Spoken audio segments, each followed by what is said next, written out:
তোমার এরকম আর হবে না। ম্যাডাম, আমি তো শুধু হিজাব করে এসেছি, আমি কি এমন ভুল করেছি? আর আমার আব্বু আম্মু বলে হিজাব করা ভালো। ভালো মন্দ আমাকে শেখাতে এসো না, স্কুলের নিয়ম অনুযায়ী তোমাকে চলতে হবে। আর তুমি গুড মর্নিং বলতে জানো না? এগুলো বাড়িতে শেখোনি? গুড মর্নিং ছাড়া আমি অন্য কিছু শুনতে চাই না। কিন্তু ম্যাডাম, আমরা তো বাড়িতে সবাই সালাম দিয়ে কথা বলে শুরু করি। এসব কি অশিক্ষিত মূর্খের দল এই স্কুলে কিনা ঢুকে পড়েছি? আপনি একজন শিক্ষিকা হয়ে এগুলো কিভাবে বলতে পারছেন? অন্যদের উপর কি প্রভাব পড়বে? তুমি আমাকে শেখাবে আমি কিভাবে কথা বলবো? তোমাদের তো মনে হয় বাড়িতে সবাই অশিক্ষিত। এবার বাবাকে ফোন করুন। হ্যালো, আফরিনের বাবা বলছেন? প্রতি সপ্তাহে আমাদের স্কুলে আসুন।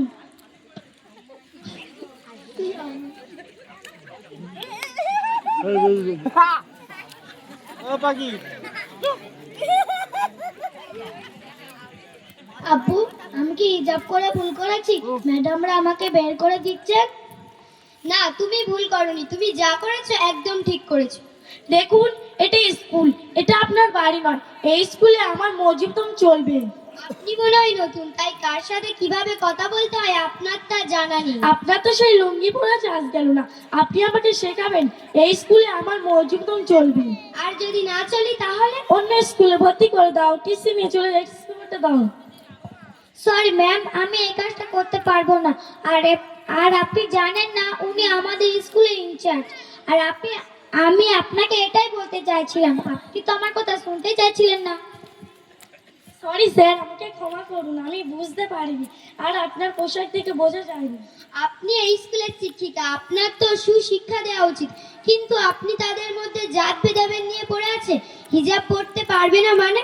বিদ্যা অর্জন করতে গেলে যে ধর্মীয় সংস্কৃতি ভুলে যেতে হবে, এটা তো ঠিক আমার জানা ছিল না। বিদ্যার জায়গায় বিদ্যা আর সংস্কৃতির জায়গায় সংস্কৃতি। আপনি মনে হয় আপনার সংস্কৃতিটা ভুলে গেছেন, এতটাই বিদ্যা অর্জন করে ফেলেছেন যে পারিবারিক শিক্ষাটা একদম ভুলে গেছেন। শুধু শিক্ষিত হলে ভালো মানুষ হওয়া যায় না ম্যাডাম, ভালো ব্যবহারটাও প্রয়োজন। আর আমার মেয়ে বলে আপনি ক্ষমা চাইছেন, অন্য কারোর স্কুলের ইউনিফর্ম আছে তার সাথে হিজাব পরবে, অসুবিধা কি?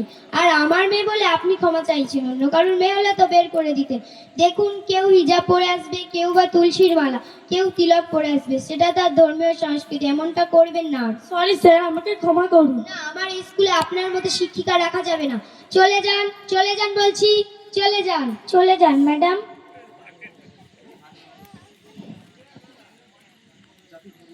জাতি ধর্ম নির্বিশেষে আমরা সবাই একসাথে শিক্ষিত হতে চাই, একসাথে থাকতে চাই।